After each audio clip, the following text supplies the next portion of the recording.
guys, Jonathan Soto here, back again doing another movie review, and today we will be reviewing Godzilla 2014. Now, Godzilla 2014 is the first monster movie, and the reason I am reviewing this is because recently we've had Godzilla X Kong: The New Empire come out, and I did see that, and I will post a review once my series of MonsterVerse reviews are done. So yeah, and yeah, we are starting off with Godzilla 2014, and I'm sure that a lot of people who are fans of the MonsterVerse have seen Godzilla 2014, but if you haven't, there will be a ton of spoilers in this review, so be aware. And do I like this movie? Yes, I do.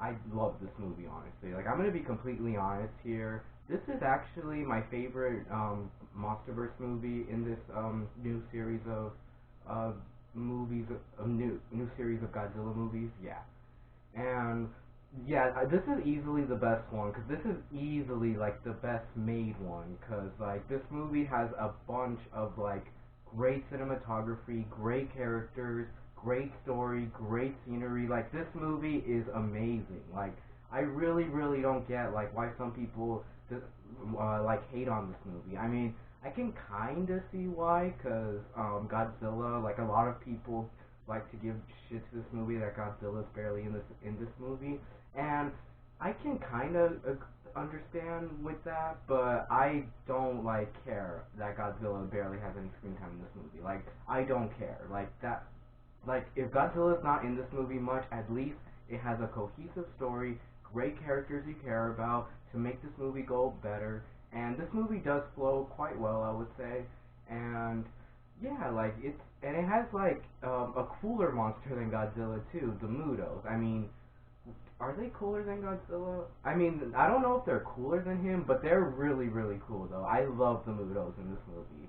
They were a great add, and they were great original monsters. Like, these, I don't think they were originally in the old kaiju movies. I think they were entirely like original for this movie, but they still rock though, and you felt the emotion with the Mutos, not gonna lie. Like, there are some scenes in this movie where the Mutos roar, and you can feel their emotion, and you can feel the size of them too. Oh, and that's another great thing about this movie, I would say, is that all the monsters in this movie, you really do feel the size and the weight of these monsters with how the camera is angled, like how the camera follows them. Like, the camera work with the monsters was phenomenal. Like, literally, like, masterpiece of like monster making cinematography, if that makes any sense. But this is definitely, like, I would say, like, top 3 best directed monster movies for sure,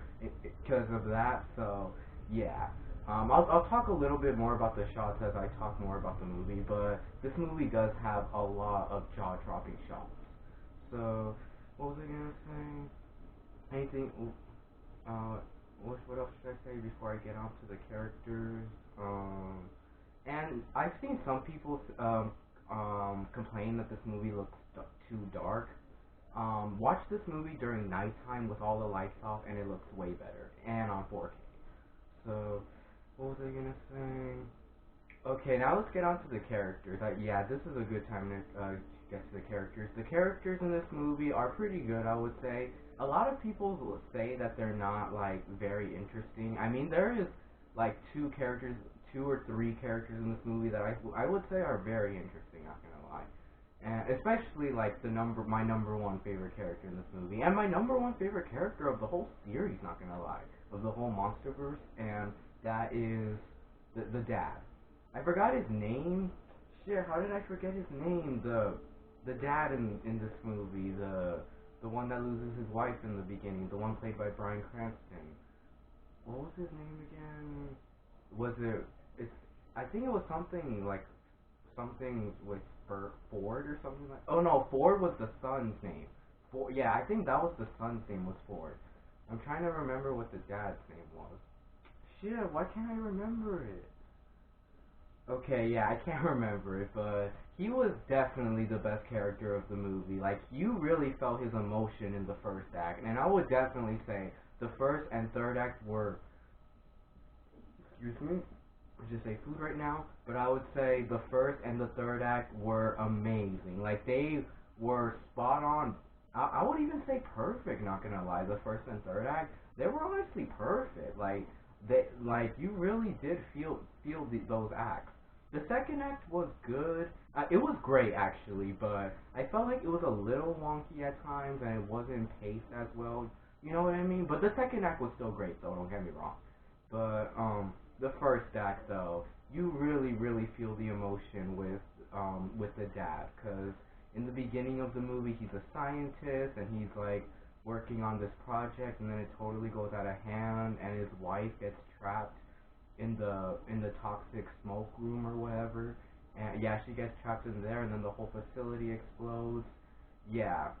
Um that scene was very sad, not gonna lie, because you actually did care about the parents of Ford in this movie in the beginning, because you can tell that they had a good relationship. They were a happy family, and then the mom dies, and that just ruins it, and that ruins the dad. And you really do feel for him, the emotion of him losing his wife, and that's yeah, he's definitely like the most realist character of the whole MonsterVerse, like easily. But yeah, you actually do want to cry with him, not gonna lie. And then there's the whole thing with him trying to study like how his wife died, like how that whole power plant got out of hand and what they were really doing. Like they weren't fully telling him the truth on what they were doing in the little headquarters in Japan. Was it Japan? I believe it was Japan, yeah, or Hong Kong or whatever. But he was trying to like unveil the mysteries in the beginning, and Ford just thought he was wasting his time to just move on. That mom's gone, and he's like, no, I know they were hiding something. You do feel for him, and you do root for him, and you want to see what is going on. So yeah, and that's where I get to my biggest issue with this movie is they did not. They really did not have to kill him off in the end of the first act. Like they really didn't have to kill him off that early in the movie. He dies within like 30 minutes of the movie, I think, which is super early. Like he did not have to die that early. Like he was easily the best character. He was the one you were most rooting for, and he just ends up dying. Like he literally could have been the perfect main protagonist of the entire movie. Like he definitely like could have made this movie an A+. This movie's not an A+ just mostly because of that. Because it's like, why kill him? Like I think everyone knows that's like the biggest issue with the movie. Like why kill him? You really did like him. Like he was easily like the thing that was carrying on this movie. But then they just kill him off, and that just so pisses me off. Like that pisses me off every time that they had to kill him off that early.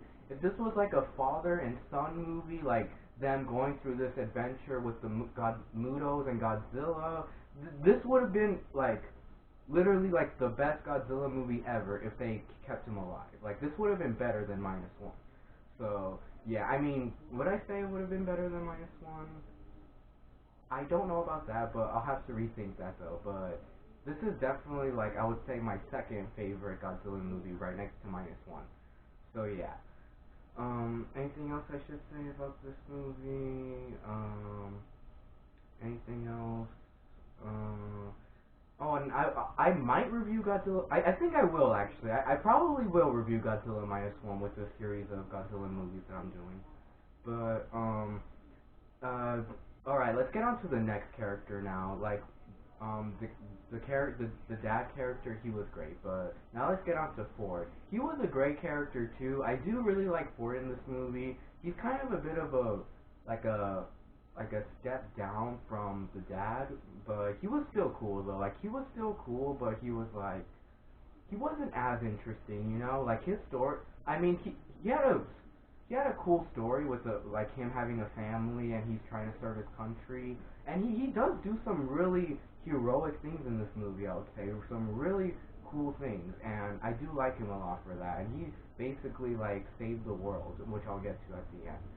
And it's so funny in this movie how we get Aaron Taylor Johnson and Elizabeth Olsen reuniting in this movie, because I think this came out a year before Age of Ultron, but in this movie they're dating rather than being twins. But I just think that's funny how that's like a funny little like you catch that from another movie. You know what I'm saying? So yeah. And Elizabeth Olsen's character wasn't too much of a main character, but she was still okay though. And she did like go through some of this destruction in the movie. She was okay, but I just wish she had a bigger character, you know. And who else? But Ford, he was a great character. Like you definitely do feel like you feel his emotion with his dad too. Like his relationship with his dad was pretty strong in the beginning, and like what was I gonna say? And yeah, and like I said, he felt like his dad blew his whole life away, but he really didn't, and he's trying to complete this mission and try to like serve his country his country, his family, and his dad. So yeah, he was a cool character. And who else should I talk about? And then we got the character of what was his name? Dr. Serizawa. Yeah, Dr. Serizawa, the guy who's studying Godzilla, the one who most roots for him, who yeah, like he literally worships Godzilla. Like it's literally like Godzilla's his pet, honestly. He was cool in this movie, but I feel like he was better in the very old Godzilla movie. Oh yeah, I think I might include that in this series of reviews too, just to like make it feel a little more complete. I should have reviewed that one first, but I haven't seen that movie in a really long time, so I'm gonna have to give that one a rewatch. But what was I gonna say? Dr. Serizawa, he was cool in this movie. Going through this mission with his partner. I forgot his partner's name, but him and his partner did have a cool little like partnership bond, I would say. Anything else about Serizawa? There's not much about him, but he was an okay character. Yeah. Anything else I should say? Okay, now let's get on to the soundtrack to this movie. Now this movie did have a great soundtrack, not gonna lie. I love the little like beats in this movie, like the I love that song so much. It does fit this movie quite well, not gonna lie. And what was I gonna say? What else should I talk about? Um okay, now let's really talk about the moments with the monsters. Now the Mudos in this movie, they were trying to they weren't. What I like about this movie is that the monsters weren't really thinking in terms of good or bad. Like they were just doing themselves, you know, like how monsters do. I mean, how animals do. But yeah, they were mostly animals rather than monsters, I would say. And the Mudos, all they're trying to do is just try to adapt to this world and breed many babies of their own. But they're too gigantic, too destructive. They don't even know what this world is like. Like this world is like filled with so many things they don't understand. Like so many this world is not for the Mudos. You know what I'm saying? But so that's why they want to stop them because they're just causing so many destruction and every time they jump or something like that, like or they hop or like they lift their feet off the ground and then put it back on the ground, and that shuts all power. And I think that was really cool. That just shows you like the humanity of this movie, like how realistic it is. And that's what I love about this movie too. Is this is definitely like easily the most realistic Godzilla movie, I would say. And yeah, it does take some stakes, I would say. And yeah, the Mudos, like I said, they were cool. The sound effects were great. The the female was pretty terrifying. I would say how she would walk on all fours and she didn't even fly, but she was so fucking massive though. What was I gonna say? And oh yes, and every scene where they fight Godzilla is awesome. I mean, in the third act, like that whole end battle, like that whole climax at the end was fucking awesome. But another nitpick I have with this movie is that sometimes when it's like they're about to fight, they just kind of skip through it. You know, I mean, I can kind of get why, because they're trying to build it up for the huge climax that does actually make up for it, I would say. But I would have said just show us a little bit of the fight, like not just a little bit of the fight, and it's still the climax still could have paid off. But it's whatever. I don't hate that as much as most people do. Far from it. I only just see it as a nitpick. I don't really see it as like an actual flaw. Um, so yeah, and Godzilla not being in this movie that much, I don't see that as being a huge flaw either. I mean, maybe it's like I would call it a little more than a nitpick, but the scenes where when Godzilla does show up do actually really really pay off. Like they actually do they actually do an awesome job at Godzilla in this movie. They do like a very very phenomenal job and the very best they can with putting Godzilla in modern days, because Godzilla in this movie is amazing. The way he looks, how big he is, like the way when he fights, like he's just all around awesome in this movie. And he gets better and better as the series goes. So yeah, but in this movie, what I love is like the shots of Godzilla in this movie. Like you really feeling the size and weight of him. Like when he's first getting introduced, like it's slowly showing him. But that's what's cool about it though. That's what makes it more suspenseful, more intriguing, like gives it more like uh gives it more like suspense? Yeah, it gives it more suspense, like it I don't know how to fully describe it, but I will definitely say it does make it very thrilling, very suspense. Yeah, very thrilling is the word. Yeah. So, um, so yeah, the thing when he first gets introduced, when he's first coming out of the water, there's a whole tsunami in the city, and then he just automatically comes out of nowhere. Like this was like a very very jaw-dropping shot in this movie where when the tsunami happens, people on top of the buildings were shooting what are they called? The fire bolts, flare guns. Yeah, they're shooting their flare guns in the sky, and then out of nowhere comes Godzilla's body and his arms. Like goddamn, like, and you just really feel how big Godzilla is compared to these humans. And yes, the humans are like literally like germs to Godzilla. And what was I gonna say? Yeah, that whole scene where he first gets introduced is so jaw dropping, and then there's a bunch of destruction going on with the Mutos, and it's super suspenseful. The scene with the Mutos in the train. That scene with the Muto in the train track was super suspenseful, and I would even say scary. Not gonna lie, because it does like really make you tensed up, and it really does like get you worried for these people moving in the train. So yeah, that's another thing this movie really scores on is